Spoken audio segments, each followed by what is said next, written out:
Hi guys, welcome back to my channel. Hope आप सभी बहुत अच्छे से होंगे।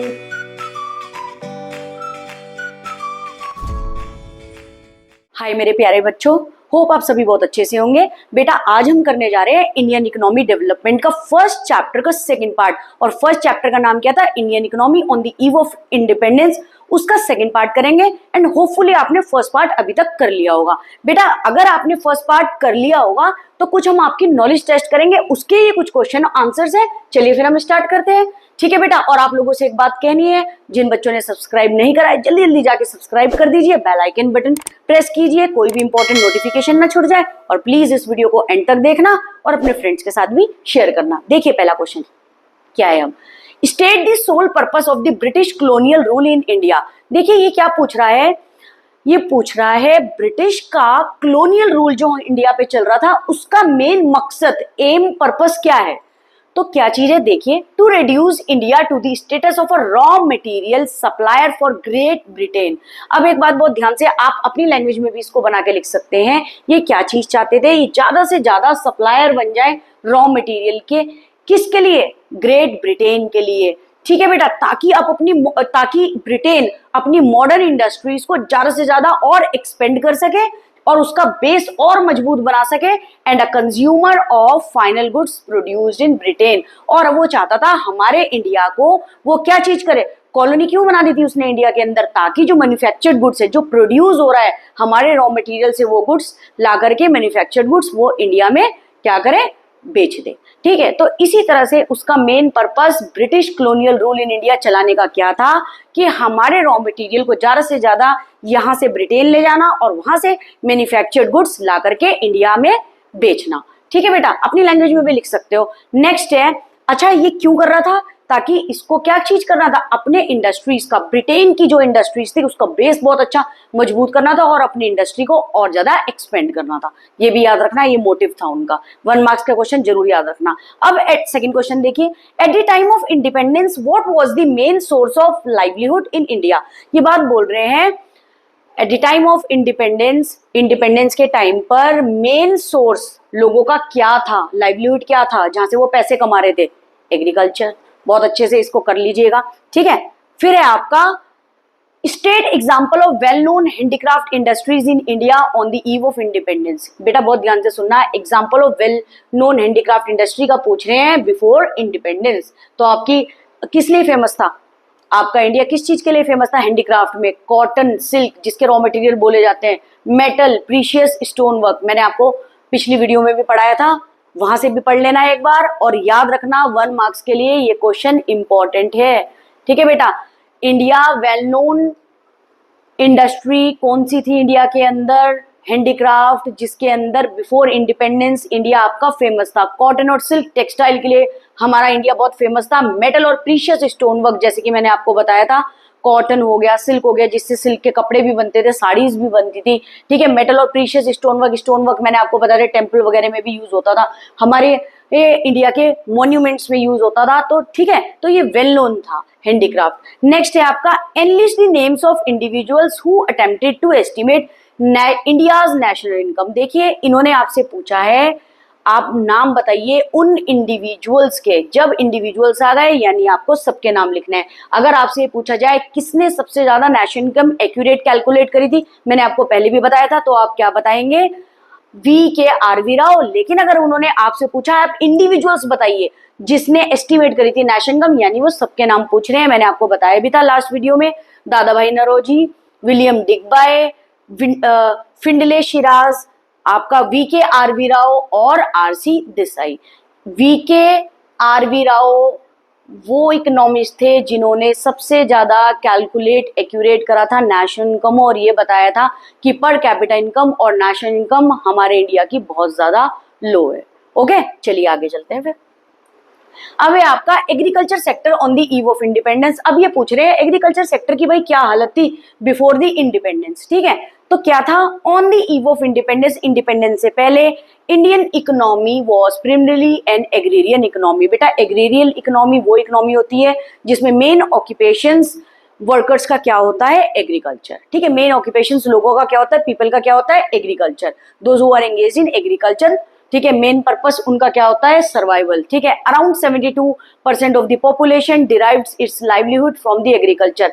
देखिए बेटा, हमारी इंडिया की इकोनॉमी 2/3 लगभग 72% ऑफ द पॉपुलेशन कहाँ एंगेज थी, एग्रीकल्चर सेक्टर में, which reflects the importance of this sector in Indian economy. देखिए, before the time period of independence, ये याद रखना, before the independence Indian economy को कहा जाता था एग्रेरियन इकोनॉमी, जिसमें लोगों का मेन ऑक्यूपेशन होता है एग्रीकल्चर। अराउंड 72, ये याद रखना, around 72% of the population are engaged in agriculture for its livelihood, that reflects the importance of this sector in the Indian economy। ठीक है, ये बताया जाता था एग्रीकल्चर कितना इंपॉर्टेंट है इंडियन इकोनॉमी में। However, this sector suffered from deep stagnation। Stagnation क्या होता है, पीरियड ऑफ स्लो ग्रोथ और no growth and chronic backwardness. देखिए, ये सेक्टर सफर कर रहा था स्लो ग्रोथ पे भी और बैकवर्डनेस पे भी। अब कैसे, वो देखते हैं हम। देखिए, एक बेटा बात याद रखना, आपके एग्जाम में क्वेश्चन आ सकता है, why Indian economy is known as backward economy, because they are using the agrarian economy, main occupation agriculture था, तो उसके पॉइंट लिखिए, तो आप ये सारे लिख देंगे। ठीक है, why Indian economy is an stagnation economy because of the main occupation is agriculture, तो आप उसके अंदर क्या करेंगे, ये पॉइंट लिख देंगे। ठीक है बेटा, टुगेदर अगर आपके पास 6 मार्क्स का क्वेश्चन आए तो आप कैरेक्टरिस्टिक्स और features of agriculture on the eve of independence, before the time period of independence, features बताइए एग्रीकल्चर्स के क्या थे, तो आप ये दोनों लिखेंगे। और एक बात याद रखिए, मेरे नोट्स जो हैं वो हैं आपके Sandeep Garg as well as VK Ohri में से, चाहे आप बुक खोल के देख लीजिएगा बेटा, लेकिन मैंने इस चैप्टर के अंदर कोई भी ऐसी एक चीज नहीं छोड़ी है जिससे आप बाद में ये हो कि मेरा ये टॉपिक छूट गया मैम, मेरा ये हो गया, ऐसा कोई स्ट्रेस नहीं लेना। मैंने एक एक चीज करा दी और मैं आपको बता रही हूँ, अगर क्वेश्चन आपके पास आया तो आपसे पूछ लिया जाएगा एग्रीकल्चर को स्टैग्नेशन क्यों कहा गया था, क्यों हमारे एग्रीकल्चर बहुत ज्यादा स्टैग्नेंट था इंडियन इकोनॉमी के अंदर, तो आपको ये सारे पॉइंट लिखने हैं। ठीक है, पूरा का पूरा क्वेश्चन लिखने के लिए नहीं आएगा, तो इनको 2 पार्ट में डिवाइड कर दिया और मैंने इनके पॉइंट्स बता दिए। अगर पूरा क्वेश्चन भी आया है तो आप ये दोनों लिख सकते हैं। ठीक है, चलिए आगे। आगे है आपका पहला है लो प्रोडक्शन और प्रोडक्टिविटी। ठीक है बेटा, अब ध्यान से सुनिए, अब हमारा एग्रीकल्चर का प्रोडक्शन बहुत ज्यादा लो क्यों था, तो प्रोडक्टिविटी कैसे इंक्रीज होगी। ठीक है, जब प्रोडक्शन ही नहीं है तो प्रोडक्टिविटी क्या होगी, इसका मेन कारण क्या था, आप ध्यान से देखिए, low level of technology, lack of irrigation facilities. पहले हमारा एग्रीकल्चर किस चीज पे डिपेंड था, रेनफॉल पे, अगर रेन अच्छी हुई तो फसल अच्छी होगी। ठीक है बेटा, तो इन सब चीज की कमी होने के कारण हमारा एग्रीकल्चर कहीं ना कहीं पिछड़ा हो गया, बैकवर्डनेस और स्टेग्नेशन, स्लो ग्रोथ थी उसकी। टेक्नोलॉजी ना होने के कारण, इरिगेशन ना होने के कारण, नेग्लिजिबल यूज ऑफ फर्टिलाइजर्स, पहले के टाइम में फर्टिलाइजर्स वगैरह यूज करने के लिए पैसे नहीं थे फार्मर्स के पास, resulted in low level of productivity. इसका मेन कारण क्या है, low level of productivity. Technology नहीं थी, इरिगेशन नहीं था, फर्टिलाइजर्स नहीं था, याद रखना TIF। ठीक है, TIF, टेक्नोलॉजी नहीं थी, इरिगेशन नहीं था, फर्टिलाइजर्स नहीं था, मेन कारण ये रिजल्ट क्या आया, लो लेवल ऑफ प्रोडक्टिविटी। ठीक है, फिर the cultivators has neither the means nor any incentives to invest in agriculture. अब बेटा देखिए, कल्टिवेटर्स कौन हो गए, जो जमीन पे काम कर रहे हैं, जो लैंड पे काम कर रहे हैं। ठीक है, तो बोल रहे हैं उन फार्मर्स के पास ना तो बेनिफिट, इंसेंटिव्स का मतलब होता है बेनिफिट था कि वो इन्वेस्ट करें एग्रीकल्चर के अंदर, ना ही उनकी कोई ऐसी मीन्स का मतलब होता है कोई सोर्स ऑफ इनकम ऐसी थी कि जहां वो पैसा आगे लगा सके एग्रीकल्चर के अंदर। फिर उसके बाद देखिए, the British rule spend little on agriculture. जो ब्रिटिश रूल कर रहा था हमारी इकोनॉमी पे, उन्होंने भी एग्रीकल्चर पे बहुत कम पैसे लगाए, टेक्निकल पे बहुत कम पैसे लगाए, टेक्नोलॉजी पे भी बहुत कम पैसे लगाए, और मास एजुकेशन, कुछ भी पैसा ब्रिटिश रूल जब इंडिया पे कर रहा था, इंडियन इकोनॉमी पे, उसने कुछ पैसा नहीं लगाया, ना एग्रीकल्चर में, ना टेक्नोलॉजी पे, ना मास एजुकेशन में। All this made it difficult to introduce modern technology, जिससे क्या हुआ, मॉडर्न टेक्नोलॉजी इंट्रोड्यूस करने में बहुत ज्यादा प्रॉब्लम आई, डिफिकल्टी आई, जिसका कारण क्या हुआ, result in low level of productivity. ठीक है बेटा, आपको दिखेगा ये बहुत सारा लिखा हुआ है, आप 2 से 3 लाइन में अपने आप भी लिख सकते हैं।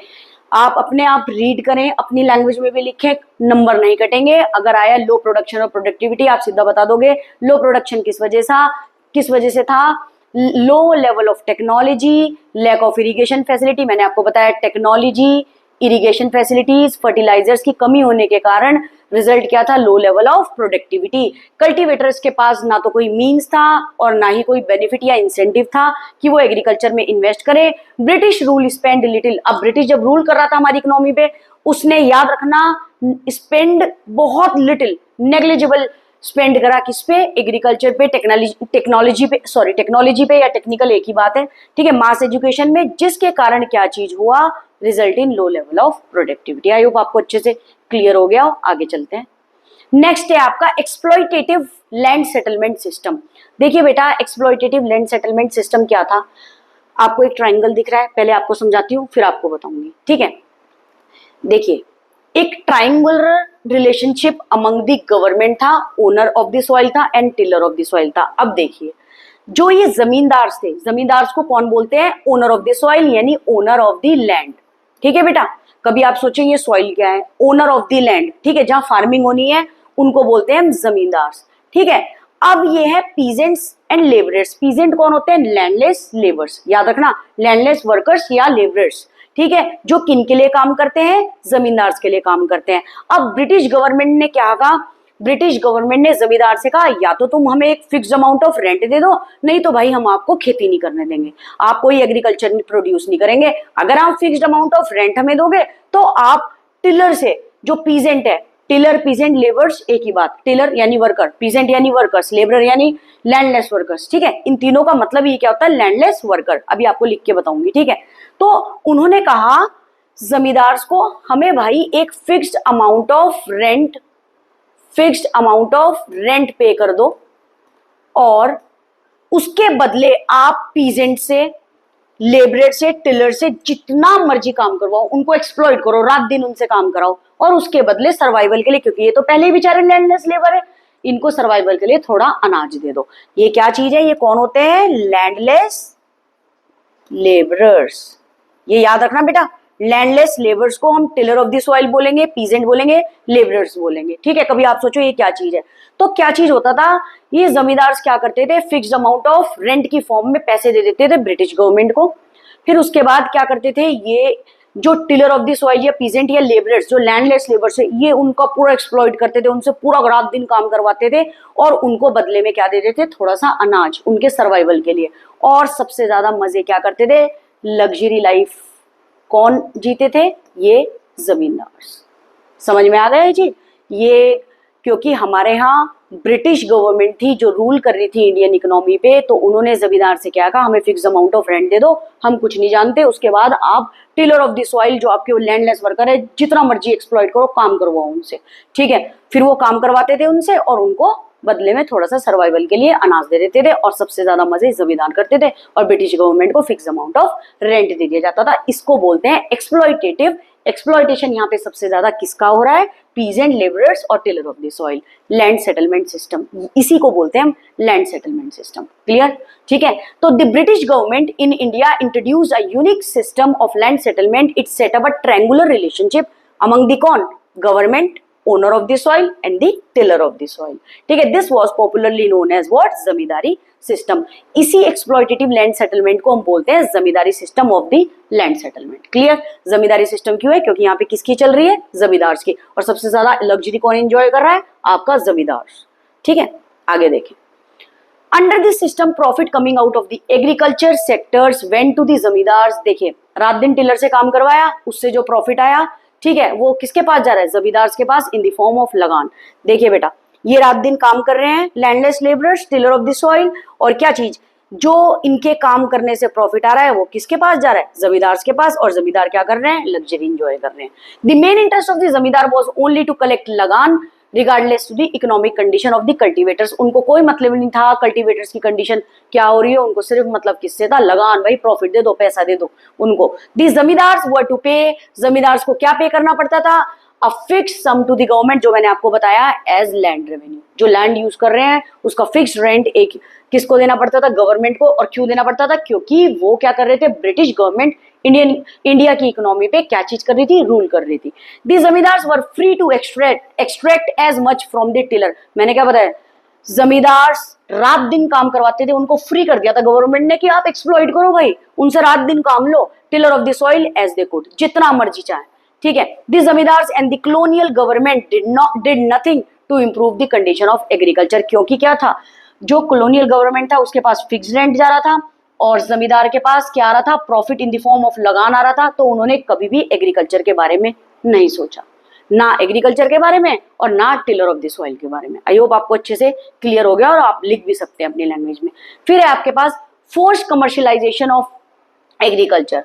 फोर्स्ड कमर्शियलाइजेशन का मतलब मैं आपको बताऊंगी। देखिए, कमर्शियलाइजेशन ऑफ एग्रीकल्चर का मीन्स क्या होता है, production of crops for sale in the market. हम प्रोडक्शन तो कर रहे हैं एग्रीकल्चर के अंदर, पर किस चीज के लिए कर रहे हैं, जो क्रॉप हम उगा रहे हैं, जो क्रॉप हम प्रोड्यूस कर रहे हैं उसको मार्केट में सेल करने के लिए कर रहे हैं, rather than for self consumption. हम सेल्फ कंजप्शन के लिए कुछ नहीं कर रहे हैं, ठीक है। अब देखिए, during the British rule farmers were given higher price for producing cash crop. जब ब्रिटिश रूल कर रहा था ना हमारे इंडिया पे, देखिए बेटा, पहले क्या था, फार्मर्स प्रोड्यूस कर रहे थे क्या क्या चीज, सर्वाइवल के लिए अनाज, व्हीट हो गया, राइस हो गया। लेकिन जब ब्रिटिशर्स को लगा यार ये तो फार्मिंग के अंदर, एग्रीकल्चर के अंदर क्या चीज कर रहे हैं, ये तो प्रोड्यूस कर रहे हैं अनाज, इसमें हमें क्या प्रॉफिट, क्योंकि वो तो अपना प्रॉफिट ही देख रहे थे। उन्होंने क्या करा कि हम अपनी इंडस्ट्री के लिए अब इनसे प्रोड्यूस करवाते हैं क्या चीज, ऐसी क्रॉप जो सेल कर सके मार्केट के अंदर, ठीक है, जिसको बोला जाता है कैश क्रॉप। और वो क्या चीज है, कॉटन हो गया, जूट हो गया, सिल्क हो गया, कॉफी हो गया, ठीक है, ये इंडिगो, ये सब किस चीज के लिए, ताकि ये अपने कारखाने जो लगे हुए थे वहां इनको यूज कर सके एज अ रॉ मटेरियल, ठीक है। However this did not improve the economic condition of farmer. अब क्या चीज हुआ भाई, उन्होंने कहा अपने सर्वाइवल के लिए व्हीट राइस वगैरह ना बनाओ कि आप प्रोड्यूस करो कैश क्रॉप, और ब्रिटिशर फार्मर को ये कहने लगे हम आपको हायर प्राइस देंगे अगर आप कैश क्रॉप बनाओगे, ठीक है। लेकिन इससे इकोनॉमिक कंडीशन फार्मर की इंप्रूव नहीं हुई, but instant of producing food crop food crop तो बनाना छोड़ दिया उन्होंने जिसके अंदर वो अनाज बना रहे थे, दे वर प्रोड्यूसिंग कैश क्रॉप। अब वो किस पे आ गए थे, कैश क्रॉप, कॉटन हो गया, सिल्क हो गया, जूट हो गया, कॉफी हो गया, which were to be ultimately used by the British industry. इसको कौन यूज कर रहा था, ब्रिटिश इंडस्ट्री। ये भी एक तरीका था ब्रिटिशर्स का एक्सप्लॉइट करने का इंडियन इकोनॉमी। तो फार्मर्स को फोर्स करा जाता था किस चीज के लिए, to shift to produce indigo. जो मैंने आपको बताया, क्या प्रोड्यूस करो, indigo, as it was required by the textile industry, ठीक है। ब्रिटेन इंडिगो प्रोड्यूस करवाया जा रहा था ताकि वो टेक्सटाइल इंडस्ट्री के अंदर यूज कराया जाए, और वो किस लिए काम आता है, ब्रिटेन के अंदर कपड़े डाई और ब्लीच करने के लिए, इन दी टेक्सटाइल इंडस्ट्री। टेक्सटाइल इंडस्ट्री किसकी होती है, कपड़े की इंडस्ट्री। यहाँ से सिल्क लेके जा रहे थे, फिर इन्होंने कहा इंडिगो बनाओ भाई। इंडिगो क्या होती है, ब्लीच, जो किस पे करी जाती है, कपड़ों पे, तो फॉर डाइंग और bleaching of the textile. The farmers were either forced to accept advance payment for the cultivation of indigo, और फार्मर को फोर्स करा जाता था कि आप एडवांस पेमेंट पकड़ो, क्या चीज प्रोड्यूस करने के लिए, इंडिगो, इंडिगो इज ब्लीच, ठीक है। स्विचिंग फ्रॉम सब्सिस्टेंस, सब्सिस्टेंस का मतलब होता है सर्वाइवल। अब ये कहां से स्विच कर गए थे, सर्वाइवल से कैश क्रॉप पे, raised credit needs of the farmer, जिससे क्या हो गया, credit need of the farmer भी बढ़ गई अगर इनको ये प्रोड्यूस करना था, ठीक है। Which leads farmers ultimately into depth, जो फार्मर्स को किस में डाल दिया, कर्जे में। डेप्थ होता है कर्जा। आई होप अच्छे से समझ आ गया हो। चलिए आगे चलते हैं। अब है आपका lack of investment in agriculture infrastructure. अब एग्रीकल्चर इंफ्रास्ट्रक्चर के अंदर भाई किसी ने पैसे ही नहीं लगाए, क्योंकि क्या कर रहा था, ब्रिटिश इंडिया पे क्या कर रहा था, रूल कर रहा था। तो कॉलोनियल गवर्नमेंट, जहां भी मैं कॉलोनियल गवर्नमेंट का नाम लूं तो समझ जाना है ब्रिटिशर की बात हो रही है, ठीक है। और जमींदार, जमींदार का काम क्या हो रहा था हमारे इंडिया के अंदर, लगान, सबसे ज्यादा क्या करना, प्रॉफिट अपने पास रखना ताकि लग्जरी एंजॉय कर सकते हैं। तो कॉलोनियल गवर्नमेंट और जमींदार ने क्या करा, take no interest in promoting investment in agriculture, उसके इंफ्रास्ट्रक्चर पे बिल्कुल ध्यान नहीं दिया। Permanent means of irrigation were आप फार कराए। भाई एग्रीकल्चर अगर करना है तो पानी की जरूरत तो पड़ेगी, तो परमानेंट मीन्स ऑफ इरिगेशन तो एक बहुत दूर का किस्सा था कि वो उसमें हेल्प करें। Agriculture was heavily dependent on rainfall. अब एग्रीकल्चर किस पे डिपेंड रह गया था, रेनफॉल की। फसल तब अच्छी होगी जब रेन आएगी, ठीक है। And therefore continue to be uncertain, तो ये क्या हो गई थी, रिस्की, रिस्क फैक्टर आ गया था। दस Indian agriculture was facing a scarcity of investment. Scarcity क्या होती है, एक ऐसी प्रॉब्लम जिसके अंदर क्या चीज होती है, कमी, ठीक है। जिसके अंदर स्कैर्सिटी क्या प्रॉब्लम है, जहां पर इन्वेस्टमेंट की कमी हो गई थी in flood controlled and drainage. Flood क्या होती है, फ्लड, बाढ़ आ जाना, ठीक है। फ्लड कंट्रोल और ड्रेनेज प्रॉब्लम ज्यादा से ज्यादा हो गई थी तो 10 Indian agriculture was facing a scarcity of investment in flood control, जब बाढ़ आ जाए उसको ठीक करना, और ड्रेनेज सिस्टम की, जिसके कारण हमारा एग्रीकल्चर बिल्कुल वर्स्ट से वर्स्ट रहा। ठीक है बेटा। अब है नेक्स्ट है स्मॉल और फ्रेगमेंटेड होल्डिंग। देखिए स्मॉल और फ्रेगमेंटेड होल्डिंग का मतलब होता है लैंड को टुकड़ों में बांट देना, छोटे छोटे पीसेस। ठीक है। Land holding were both small as well as fragmented, accordingly most land holding were uneconomic providing low output. जब लैंड को पूरी जमीन पे, अगर एक जमीन बहुत बड़ी है उस पर खेती करेंगे वो ज्यादा अच्छा होगा, या छोटे छोटे टुकड़े कर देंगे तो ज्यादा अच्छा होगा, वो भी बिल्कुल बेकार हालत में। तो यही बात बोल रहे हैं, land holding were small as well as fragmented, fragmented होता है टुकड़ों को पीसेस में बांट देना।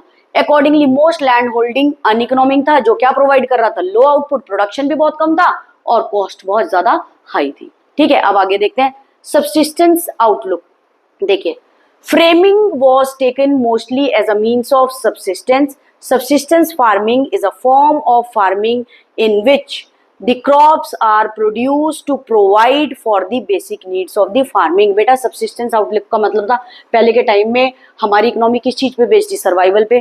तो ये बात बोल रहे हैं subsistence farming is a form of farming जिसके अंदर क्रॉप्स जो बना रहे थे, जो प्रोड्यूस कर रहे थे फार्मर, वो प्रोवाइड कर रही थी basic needs of the farming, that means sorry of the family, that is food. ठीक है। Thus there is a little surplus left for sale in the market. तो लिटिल सरप्लस क्या था बेटा, अब एक बात ध्यान से सुनना, subsistence farming is a form of farming in which crop और प्रोड्यूस, जो क्रॉप प्रोड्यूस करी जा रही थी वो प्रोवाइड कर रही थी क्या, basic needs of the farming. बहुत ध्यान से सुनना, जो सर्वाइवल के लिए हम क्या कर रहे थे, फार्मिंग कर रहे थे, जो क्रॉप प्रोड्यूस कर रहे थे वो सिर्फ प्रोवाइड कर रही थी बेसिक नीड्स ऑफ दी ये क्या family, but there is a little surplus left for the sale in the market.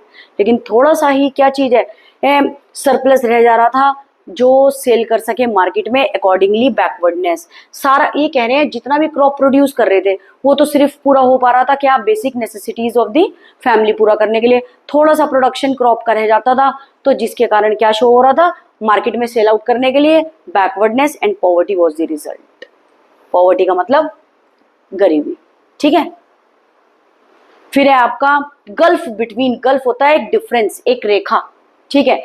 Gulf between owner of the soil and the tiller of the soil. देखिए owner of the soil एक जगह जमींदार हो गए, tiller of the soil जो मैंने अभी आपको बताया कौन हो गए, लैंडलेस लेबर्स। अब क्या है, agriculture during the British Raj was characterised by a huge gulf. बहुत डिफरेंस था किसके बीच में, owner of the soil on the one hand and tiller of the soil on the other hand. Owner of the soil आपके कौन हो गए, जमींदार। ठीक है, यहाँ लिख देती हूँ बेटा, जमींदार, और टिलर ऑफ द सॉइल कौन हो गए, लैंडलेस वर्कर्स। ये याद रखना। तो उन दोनों के बीच में जमीन आसमान का अंतर था। While the owner share the output, owner क्या करेगा, जमींदार क्या करेंगे, सारा आउटपुट शेयर कर लेंगे।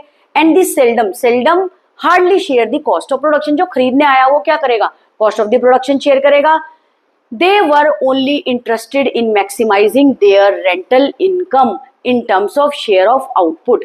अच्छा एक चीज और याद रखना बेटा, मैं आपको जो बताना चाह रही हूँ, ओनर ने शेयर कर लिया output, seldom hardly share the cost of production, they were only interested in maximizing their rental income। इसका मतलब क्या चीज हो गया, जो सेल्डम हो गया, सेल्डम हो गया, ये कौन हो गए, आपके ब्रिटिशर्स। ये कॉस्ट ऑफ प्रोडक्शन नहीं शेयर करते थे, उनको तो अपनी रेंटल इनकम से मतलब था। ठीक है, इन terms of share of output की आप मुझे हमें शेयर दे दो आउटपुट का जो आपका बिक रहा है। ठीक है, in the form of fixed rent. The tiller of the soil were only given enough for subsistence, उनके सर्वाइवल के लिए उनको थोड़ा सा अनाज दे दिया जाता था। ठीक है, टिलर ऑफ द सॉइल कौन हो गया, लैंडलेस लेबर। ये बात याद रखना, लैंडलेस लेबर को क्या बोलता है, बोला जाता है tiller of the soil were only given enough for survival. दस स्टैग्नेशन और बैकवर्डनेस क्या था, एग्रीकल्चर का ऑब्वियस रिजल्ट। दोबारा सुन लीजिए, एक गल्फ, एक डिफरेंस था जमींदार के बीच में और लैंडलेस लेबर के बीच में। ठीक है, एग्रीकल्चर ड्यूरिंग ब्रिटिश राज को बोला जाता था, बहुत बड़ा डिफरेंस था जमींदार में और टिलर ऑफ द सॉइल में। ठीक है, जमींदार शेयर कर रहे थे आउटपुट और ब्रिटिश गवर्नमेंट जो कि सेल्डम है, ब्रिटिश गवर्नमेंट को क्या था, उन्हें कोई मतलब नहीं था आउटपुट खरीदने से, उन्हें मतलब था, उनका इंटरेस्ट सिर्फ था रेंटल इनकम लेने में इन terms of share of output. जो शेयर ऑफ आउटपुट है उसमें से रेंटल इनकम उनको फिक्स्ड पे कर दो। और टिलर ऑफ द सॉइल को क्या दिया जाता था, जो कि लैंडलेस लेबर थे, सिर्फ सर्वाइवल के लिए अनाज, इसलिए स्टैग्नेशन, स्लो ग्रोथ और बैकवर्डनेस एग्रीकल्चर का रिजल्ट था। आगे देखिए, industrial sector on the eve of independence. पहले के टाइम में इंडस्ट्रियल सेक्टर बिफोर इंडिपेंडेंस कैसा था, हमारी इंडिया के अंदर जो इंडस्ट्री थी हैंडीक्राफ्ट इंडस्ट्री, वो वर्ल्ड वाइड जानी जाती थी। किस चीज में, उसकी क्वालिटी में, ठीक है। हैंडमेड मटेरियल इतने ज्यादा बनाए जाते थे, बहुत ज्यादा फेमस था हमारा हैंडीक्राफ्ट। जब ब्रिटिश रूल करने लग गया इंडिया पे, ये सारा क्या कर दिया गया, डिस्ट्रॉय कर दिया गया। चलिए आगे देखते हैं बेटा। तो industrial sector on the eve of independence, industrial sector before the eve of independence, before independence क्या था, like agriculture India could not develop a sound industrial base under the British rule. Industries को भी क्या कर दिया गया था, destroy कर दिया गया था under the British rule. Agriculture तो कर दिया गया था। The poor state of industrial sector during the British rule has following point. सबसे पहला देख लीजिए, डी इंडस्ट्रियलाइजेशन। डी इंडस्ट्रियलाइजेशन का मतलब क्या चीज होता है, decline of industry. D means decline, decrease कर देना, इंडस्ट्रीज का नामो निशान मिटा देना। Decline of handicraft industry, handicraft industry को खत्म कर देना, एक्सप्लॉइट कर देना, डिक्रीज कर देना, डिक्लाइन कर देना। तो British government systematically destroyed Indian handicraft industry and no modern industry base was allowed to come up. और कोई भी मॉडर्न इंडस्ट्री का बेस बनाकर अपने आप से वो कभी नहीं लेके आए इंडिया के अंदर। The primary motive of British rule behind deindustrialisation was twofold. उनके दो मोटिव थे। प्राइमरी मोटिव ब्रिटिश रूल का, डी इंडस्ट्रियलाइजेशन का मतलब क्या है, हैंडीक्राफ्ट को डिस्ट्रॉय करने का क्या था, बहुत ध्यान से देखना। To get raw material from India at cheap rates, कि रॉ मटेरियल इंडिया से लेकर के जाए चीप रेट पे। Used by upcoming modern industry in Britain, जो अपकमिंग मॉडर्न इंडस्ट्री है, जो मैन्युफैक्चर्ड कर रही है, ठीक है, क्योंकि हमारे इंडिया के अंदर तो इंडस्ट्री थी ही नहीं, और उनके कारखाने, उनकी इंडस्ट्री पता नहीं कब से चल रही है। जब इंडिया को उन्होंने देखा रिच सोर्स ऑफ रिसोर्सेज है, उन्होंने क्या करा, रॉ मटेरियल इंडिया से चीप रेट्स पे उठाने स्टार्ट करे, इंपोर्ट एक्सपोर्ट करवाना स्टार्ट करा, और इंपोर्ट करना स्टार्ट करा मैन्युफैक्चर्ड गुड्स, और अपनी मॉडर्न इंडस्ट्री को और अपडेट करा, ठीक है। फिर है second, to sell finished products of British industries in India. आपको बता दिया, market at higher price. Finished product, हमारे रॉ मटेरियल ले गए एक्सपोर्ट करवा के ज्यादा से ज्यादा ब्रिटेन, वहां से मैन्युफैक्चर्ड गुड्स लेकर के आए, जिनको फिनिश्ड गुड्स भी बोला जाता है, ब्रिटिश इंडस्ट्री से बनवा के, और हायर रेट पे हमारी ही इंडिया की मार्केट में जो कॉलोनी बना दी थी, कॉलोनियलिज्म रूल, कॉलोनियल रूल जिसको बोला जाता है, ठीक है, मार्केट में जाके हायर प्राइस पे लोगों को बेचना स्टार्ट कर दिया था, ठीक है। अब देखिए सेकंड है adverse effects of decline of handicraft industry. सबसे ज्यादा एडवर्स इफेक्ट क्या है भाई, डिक्लाइन ऑफ हैंडीक्राफ्ट इंडस्ट्री अगर हुई है, ठीक है बेटा, इसी का पॉइंट है ये। एडवर्स इफेक्ट क्या आया, अगर आपकी हैंडीक्राफ्ट इंडस्ट्री बिल्कुल डिक्लाइन हो गई, हाई लेवल ऑफ अनएम्प्लॉयमेंट, लोग बहुत ज्यादा अनएम्प्लॉयड हुए, ठीक है। द डिक्लाइन या decrease of Indian handicraft resulted in unemployment on a mass scale. बहुत हाई लेवल पे क्या चीज हुआ, हैंडीक्राफ्ट इंडस्ट्री ने लोगों को अनएम्प्लॉयड कर दिया। Artisans were forced to take up agriculture for their, जो आर्टिशन थे, जो handmade goods and services बनाते थे, कॉमोडिटीज बनाते थे, हैंडीक्राफ्ट इंडस्ट्री में काम करते थे, वर फोर्स्ड टू क्या चीज करा, एग्रीकल्चर ऑप्ट करो जीने के लिए, for their livelihood. This increases the over crowding in agriculture, जिससे एग्रीकल्चर बेटा क्या हो गया, ओवर क्राउडेड। अगर किसी लैंड पे 2 जने की जरूरत है, वहां काम कर रहे थे 12-12, 15-15 लोग, तो वो तो अनएम्प्लॉयड ही करवाएंगे, कहलाए जाएंगे, ठीक है बेटा। अब देखिए next, import of finish goods. Import of finish goods क्या हो गया, हम बाहर से क्या हो रहा था, ब्रिटेन जो इंडस्ट्रीज में हमारे रॉ मटेरियल ले जा रहा था, अब मैन्युफैक्चर्ड गुड्स, फिनिश गुड्स कहाँ कर रहा था, इंडिया में। The Indian made goods could not withstand for foreign competition. जो इंडिया में गुड्स बन रहे थे वो फॉरेन कंपटीशन नहीं दे पा रहे थे। देखिए बेटा, सपोज करो ये 2 पेन है, ठीक है, ये 2 पेन है। अब क्या चीज है, सपोज करो एक इंडिया में हैंडमेड बन रहा है, एक ब्रिटेन में बहुत अच्छी इंडस्ट्री से प्रोड्यूस हो क्या है, फिनिशिंग बहुत अच्छी है, क्वालिटी बहुत अच्छी है, तो क्या हैंड मटेरियल वाला लोग लेंगे या फिर मशीन मेड लेंगे, तो मशीन मेड लेंगे ऑब्वियसली। किस वजह से, क्योंकि उसकी क्वालिटी अच्छी है, और ये चीज देख लीजिए बहुत ही अच्छा बना हुआ है और बहुत फिनिशिंग है उसमें, तो जिस कारण से इन्होंने क्या करा, फॉरेन कंपटीशन दिया हमारे इंडस्ट्रीज को, ठीक है।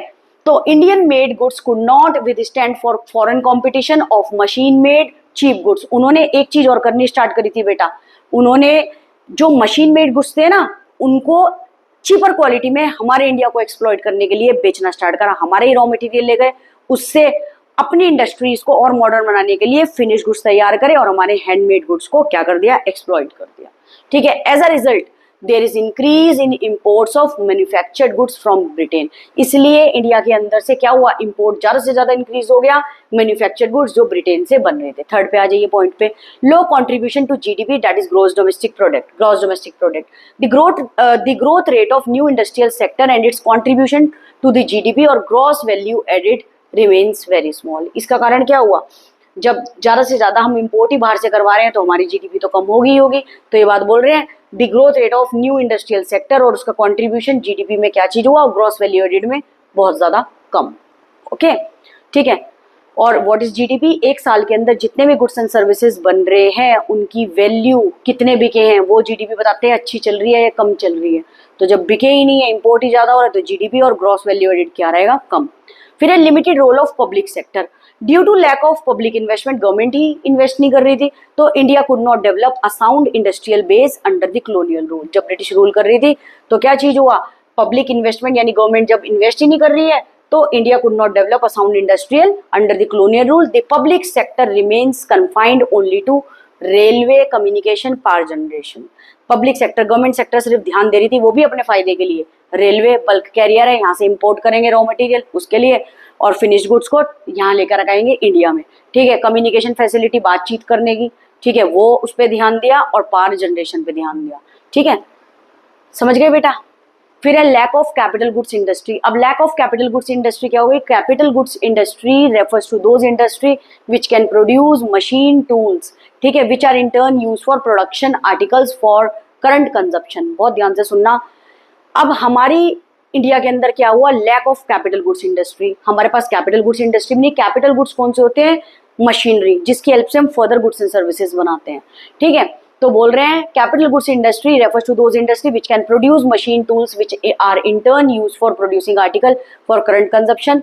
British rulers did not pay any attention for their promotion as they wanted India to be dependent on Britain. उन्होंने ब्रिटिश जो रूल कर रही थी इंडिया पे कभी भी अटेंशन नहीं क्रिएट करी कि हमारी इंडस्ट्री को प्रमोट करने के लिए, क्योंकि वो चाहते थे इंडिया डिपेंडेंट रहे ब्रिटेन पे for the supply of capital goods, कि ज़्यादा से ज़्यादा हम इंपोर्ट कराएं ब्रिटेन से क्या चीज़, मशीन्स और हैवी इक्विपमेंट्स, ताकि उनकी कंट्री और अच्छी रहे और प्रॉफिट में रहे। ठीक है। फिर है आपका, आई होप आपको अच्छे से समझ आ रहा हो, फिर है आपका foreign trade on the eve of independence. अब फॉरेन ट्रेड इंडिपेंडेंस से पहले क्या था, स्टेट ऑफ फॉरेन ट्रेड। तीन चीजें बेटा, net exporter of raw material और importer of finish goods. Second है monopoly control of India's foreign trade. फिर है drain of Indian wealth during British rule. देखिए एक्सप्लेन करती हूँ। The state of India's foreign trade during British rule is discussed as under. Exporter of primary products and importer of finish goods, जैसे कि पता है यहाँ से ज्यादा एक्सपोर्ट कर रहे थे क्या चीज, हमारे रॉ मटेरियल्स, ठीक है, और इंपोर्ट कर रहे थे वहां से finish goods. India became an exporter of primary products such as raw silk हो गया, कॉटन हो गया, वुड शुगर हो गया, इंडिगो हो गया, जूट हो गया, जो उनकी इंडस्ट्री को फायदा दे रहे थे, जो उनकी इंडस्ट्री का बेस बना रहे थे। And an importer of, importer क्या थे, हमारी ही कंट्री के अंदर क्या रहे थे, फिनिश गुड्स वहां से तैयार होके ब्रिटेन से, like cotton, silk, woollen clothes उनकी इंडस्ट्री में बन के। Capital goods like light machinery, ठीक है, मशीनरी आ गए produced in the British industry. ठीक है बेटा, तो state of India foreign trade ये हालत थी ड्यूरिंग द ब्रिटिश रूल। समझ गए, इंडिया और फॉरेन के बीच में क्या ट्रेड यानी बिजनेस क्या था ड्यूरिंग ब्रिटिश रूल वो बता रहे हैं, हमारा इंडिया क्या बन के रह गया था। ठीक है, एक्सपोर्टर किस चीज का था, रॉ मटेरियल का, इंपोर्टर फिनिश गुड्स का। ठीक है, अब देखिए monopoly control of India foreign trade. Monopoly होता है किसी सिंगल पर्सन का मोनोपोली चलना, राइट चलना। ठीक है, और यहाँ पे किसका चल रहा था, ब्रिटिश कंट्रोल चल रहा था। कौन थे मोनोपोली कंट्रोल, यानी ब्रिटिशर्स का कंट्रोल जो हमारे इंडिया पे चल रहा था। ठीक है, जब क्या हो रहा था, इंडिया फॉरेन ट्रेड यानी बिजनेस हो रहा था, ये बात याद रखना, बिजनेस हो रहा था। ठीक है, तो उसमें उस समय क्या हो रहा था, during the British rule export and import of the country came under the monopoly control. कितना एक्सपोर्ट और इंपोर्ट हो रहा, कौन बताएगा बेटा, ब्रिटिश रूल, वही मोनोपोली कंट्रोल कर रहे थे, ब्रिटिश रूल कर रहे थे। ठीक है, more than 50% of India's foreign trade was directed towards great Britain. वही बात बोल रहे हैं, more than 50%, 50% of the India's foreign trade कहाँ से आ रहा था, ग्रेट ब्रिटेन से। The rest of the trade was directed towards, फिर ट्रेड कहाँ हो रहा था, 50% तो क्या चीज हो रहा था, India's foreign trade directed towards great Britain, और उसके अलावा कहाँ से हो रहा था, चाइना, श्रीलंका, ठीक है, जिसको सिलियन भी बोलते हैं, Persia that is Iran, the opening, और ये किस वजह से हो गया, the opening of Suez Canal in 1869। ये याद रखना, सुइस कैनाल कब ओपन हुआ था, 1869। Served as a direct route for the ships operating between India और ब्रिटेन। देखिए बेटा क्या हो गया, मेन और चाइना, श्रीलंका, ईरान, इनके साथ भी बिजनेस क्यों करना स्टार्ट हो गए, सुइस कैनाल ओपन हो गया था 1869 में, जिसमें डायरेक्ट रूट जा रहा था शिप्स का, कहां पर, ऑपरेटिंग बिटवीन इंडिया और ब्रिटेन। अभी आगे डिटेल में और अच्छे से समझाऊंगी। फिर है drain of Indian wealth during British rule. India की वेल्थ कहीं ना कहीं ड्रेन हो गई, खत्म हो गई बिल्कुल under the British rule. Under the British rule India became an exporter of primary product that is raw material, importer of finish goods. ये देख रहे हो ये लाइन कितनी बार रिपीट हो रही है, तो अच्छी तरीके से कर लेना, अपनी लैंग्वेज में भी लिख सकते हो। रेवेन्यू का मतलब होता है profit earn from raw material was use, कहाँ यूज होता था, to meet expenses on war fought by the government. समझ रहे हो, जब ब्रिटिश रूल क्या कर रही थी, इंडिया पे रूल कर रही थी, तो कहाँ खर्च हो रहा था, जो हमारे पास क्या चीज आ रहा था, एक्सपोर्टर ऑफ प्राइमरी प्रोडक्ट, जो हम एक्सपोर्ट कर रहे थे, उससे जो रेवेन्यू अर्न हो रहा था वो कहाँ खर्च हो रहा था, to meet expenses on war, जो वॉर लड़ाई चल रही थी, to make payments needed by an office set up in Britain. जो ऑफिस कहाँ सेटअप हो रहा था, ब्रिटेन के अंदर। टू इम्पोर्ट इनविजिबल आइटम्स और सर्विसेज सच एज बैंकिंग, क्या इम्पोर्ट कर रहे थे, इनविजिबल सर्विसेज, ठीक है बेटा, जो हम बाहर से क्या कर रहे थे, सर्विसेज रेंडर कर रहे थे सच एज बैंकिंग। ऐसे ऐसे इसने इंडिया के पैसे भी, वेल्थ भी खत्म कर दिए ड्यूरिंग ब्रिटिश रूल, ठीक है बेटा।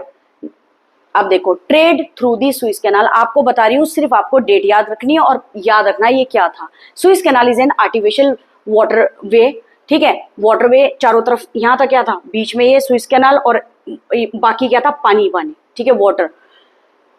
Not to the south across the isthmus of Suez in north eastern Egypt. देखिए बेटे isthmus of Suez in north east Egypt आपने देखा भी होगा, ठीक है, ये देख रहे हो ये सुइस कैनाल है, ठीक है, ये मुंबई है, ये सुइस कैनाल है, और ये डायरेक्ट कहाँ पहुंचा रही थी, लंदन और यूरोप, ठीक है, समझ रहे हो, डायरेक्ट रूट खुल गया था इसका।